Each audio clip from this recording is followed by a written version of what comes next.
Nuryan Ravzana Berat'a geldin.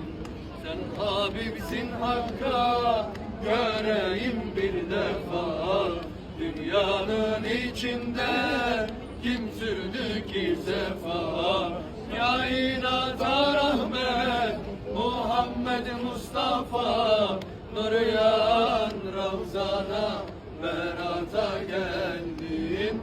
Nuryan Ravzana Berat'a geldin. Sen hiç sevdim bir Resulüm, özlerimiz bakan gülüm, susturmaca Tanrım ölüm, Rabbim Resul diye diye, ya Muhammed diye diye, Ravzasına hiç vardım dur, hiç salavat getirdin mi?